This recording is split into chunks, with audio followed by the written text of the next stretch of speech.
Kaleshwaram project కట్టినప్పటి నుంచి అవినీతి జరిగింది. లక్షల కోట్లు దండుకున్నారు. ఇగో అవినీతి, అగో అవినీతి. కాళేశ్వరం మొత్తం అవినీతే అని ఎన్నెన్నో ప్రచారాలు. కాంగ్రెస్ పార్టీ ప్రతిపక్షంలో ఉన్నప్పుడు అదే మాట, అధికారంలోకి వచ్చినప్పుడు కూడా అదే మాట. అటు ఇటు చేసి మొత్తం మీద కాళేశ్వరంలో ఏం జరిగింది, అవినీతి జరిగిందా లేదా, పైసలు తప్పుదో పట్టించిరు, కోటాను కోట్లు జోబ్లలో నిండినాయి అన్న మాటలు ఉన్నాయి. కాబట్టి ఇది ఏది నిజమో ఏది అబద్ధమో తేల్చాలని కమిషన్ వేసింది. కమిషన్ వేసి 1.5 year అవుతుంది దాదాపు. ఇప్పుడు మే వచ్చేస్తే కమిషన్ కి ఎండ్. కానీ దీని మీద ఎట్లాంటి క్లారిటీ లేదు. అసలు రెస్పాన్స్ కూడా ఇంతవరకు ఇవ్వలేదు. అవినీతి జరిగిందని ప్రెస్ మీట్లలో సభలలో మాట్లాడిన తప్పితే క్లారిటీ లేదు, ప్రూఫ్స్ లేవు. కాబట్టి దీని మీద కమిషన్ ఏదో ఒకటి తేల్చాలని చెప్పినా కూడా ఇంతవరకు ఆ మాటనే అది అట్లే పెట్టేసారు. మే అయితే అది అయిపోతుంది కమిషన్ ఎండ్. కానీ ఇది ఇట్లనే వదిలేస్తే కుదరదు. అసలు జనాలకైనా తెలవాలి అసలు అవినీతి జరిగిందా జరగలేదా, ఇందులో ఎవరిది తప్పు ఉంది, బీఆర్ఎస్ పార్టీ తప్పు ఉందా లేదా అనేది తేలాలంటే కమిషన్ ముంగట్కి కేసీఆర్ ఎట్టి పరిస్థితుల్లో రావాల్సిందే, దాని మీద క్లారిటీ ఇవ్వాల్సిందే అని డేట్ ఫిక్స్ చేసేసి మే ఎండింగ్ వరకే ఉన్న ఈ కమిషన్ ని పొడిగించి నెక్స్ట్ మంత్ 5th కేసీఆర్ ఒక్కరినే పిలవకుండా హరీష్ రావు అట్లనే ఈటెల రాజేందర్ వీళ్ళిద్దరిని కూడా పిలిచారు. బీఆర్ఎస్ పార్టీ అధికారంలో ఉన్నప్పుడు హరీష్ రావు నీటిపారుదల శాఖ మంత్రి, అట్లనే ఈటెల రాజేందర్ ఫైనాన్స్ మినిస్టర్. కాబట్టి వీళ్ళకి సంబంధం ఉంది, వీళ్ళు కూడా రావాలని వాళ్ళకి కమిషన్ ఇచ్చింది. హరీష్ రావునేమో 6th రమ్మన్నారు అండ్ ఈటెల రాజేందర్ ని 9th రమ్మన్నారు. మరి కాళేశ్వరం ప్రాజెక్ట్ లో అవినీతి జరిగిందా జరగలేదా అనేది పక్కకు పెడితే 1.5 year అవుతుంది కమిషన్ వేసి, ఇంతవరకు కేసీఆర్ దాని మీద మాట్లాడలేదు. మరి ఇప్పుడైనా లాస్ట్ డేట్ ఎట్లకైనా రావాల్సిందే అని ఖచ్చితంగా బల్లగుద్దినట్టు చెప్పింది కాబట్టి కమిషన్. మరి కేసీఆర్ పోతాడా పోడా, కేసీఆర్ కమిషన్ కి ఆన్సర్ ఇస్తాడా ఇయ్యడా అనేది ఒక సైడ్ కొంచెం సేపు పక్కకు పెడితే, కాళేశ్వరం ప్రాజెక్ట్ లో అవినీతి జరిగిందా జరగలేదా అనే దాని మీద మనం ఇప్పుడు మాట్లాడదాం. ఇప్పుడు కాళేశ్వరం ప్రాజెక్ట్ ఉంది, కేసీఆర్ హయాంలో దాన్ని కట్టిరు.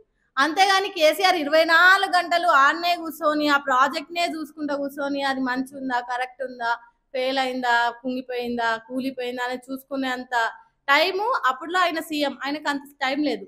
దానికి సంబంధించిన అన్ని మెయింటెనెన్స్ అన్ని O&M అనే డిపార్ట్మెంట్ చేతిలో ఉంటుంది. అంటే ఇప్పుడు కాళేశ్వరం మెయింటెనెన్స్ మొత్తం O&M డిపార్ట్మెంటే చూసుకోవాలి. ఇక్కడ ఫెయిల్ అయింది O&M డిపార్ట్మెంట్. ఎందుకంటే టెక్నికల్, ఇప్పుడు అక్కడ ఏది జరిగినా అది కూలిపోవడానికి వచ్చినా లేకపోతే వీక్ అయినా దానికి సంబంధించి చూసుకోవాల్సింది మెయింటెనెన్స్ డిపార్ట్మెంట్ చేతిలో ఉంది. అక్కడ నీళ్లు నిల్వ ఉండాలన్నా, పలానా దగ్గర ప్రాజెక్ట్ కట్టాలన్నా, ఇప్పుడు ఏ ఇల్లు కట్టినా సపోజ్ ఏ చిన్న కన్స్ట్రక్షన్ అయినా కూడా ఇంజనీర్ ఎట్లా చెప్తే అట్లా వినాలి. ఇప్పుడు కేసీఆర్ కూడా చదివిన ఇంజనీరింగ్ కాదు కాబట్టి ఇంజనీర్స్ ఇది చెప్పిరు ఇక్కడ కడితే మంచిగా ఉంటుందని చెప్తే ఆ సరే కట్టురివా అని అన్నాడు.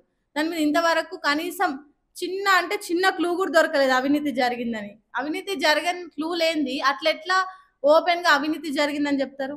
కాబట్టి ఇక్కడ ఫెయిల్ అయింది మాత్రం టెక్నికల్ డిపార్ట్మెంట్స్ కానీ, ఇంజనీరింగ్స్ కానీ, లేదంటే ఆ O&M డిపార్ట్మెంట్స్. అక్కడ చూసుకోవాల్సిన కాళేశ్వరం మెయింటెనెన్స్ చూసుకోవాల్సిన వాళ్ళు సరిగ్గా చూసుకోలేదు.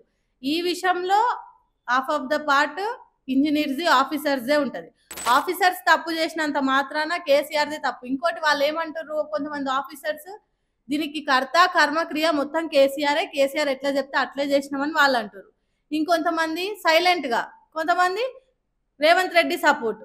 సో డిఫరెంట్ గా 3 groups గా ఈ ఆఫీసర్స్ డివైడ్ అయిపోయారు. వీళ్ళు డివైడ్ అయిపోయి ఒక్కొక్కరు ఒక్కొక్క ఆన్సర్ చెప్పి వీళ్ళతోని రావాల్సిన ఆన్సర్స్ కానీ పేపర్స్ కానీ అవన్నీ ఆల్రెడీ కమిషన్ తీసేసుకుంది. ఇప్పుడు పెద్దోళ్ళు అంటే మెయిన్ తలకాయ కేసీఆర్ కాబట్టి కేసీఆర్ ని డేట్ పొడిగించి మరి 5th రావాలని చెప్పారు. హరీష్ రావుని చెప్తే హరీష్ రావు ఏమన్నాడు, నా దగ్గర అన్ని పేపర్స్ ఉన్నాయి, నేను రిపోర్ట్స్ కూడా రెడీ పెట్టుకున్నా, నేను బరాబర్ ఆన్సర్లు ఇస్తా అని హరీష్ రావు అన్నాడు. ఇంకోటి ఈటెల రాజేందర్ కూడా పోనీకి తయారుండు. ఈటెల రాజేందర్ ఏమంటుండు, నేను అప్పట్లో ఫైనాన్స్ అండ్ మినిస్టర్ని, కానీ ఈ కాళేశ్వరంకి సంబంధించింది ఒక సపరేట్ డిపార్ట్మెంట్ ఉంది, ఆ డిపార్ట్మెంట్ నుంచే పైసలు పోయినా తప్పితే గవర్నమెంట్ నుంచి పోలేవని ఈటెల రాజేందర్ అంటుండు. నేను కూడా కమిషన్కి ఎట్లకైనా హాజరు పడతా, చెప్పాల్సింది చెప్తా అని అంటుండు. హరీష్ రావు ఈటెల రాజేందర్ ఎట్లకైనా మేము పోయి ఆన్సర్ ఇచ్చేసి వస్తామంటుండు. కానీ ఇక్కడ కేటీఆర్ పోతాడా పోడా, ఆయనకి చాలా వేస్ ఉన్నాయి. లెటర్ రాసియొచ్చు, లేదంటే ఆన్లైన్లో కూడా చెప్పొచ్చు, లేదంటే డైరెక్ట్ వెళ్ళి కూడా చెప్పొచ్చు. కాకపోతే పోతాడా పోడా అనేది ఆయన వ్యక్తిగత విషయం. సో కేసీఆర్ ఏ నిర్ణయం తీసుకుంటాడు అనేది ఇప్పుడు అందరికీ ఒక సస్పెన్స్ అయిపోయింది పొలిటికల్ సర్కిల్లో.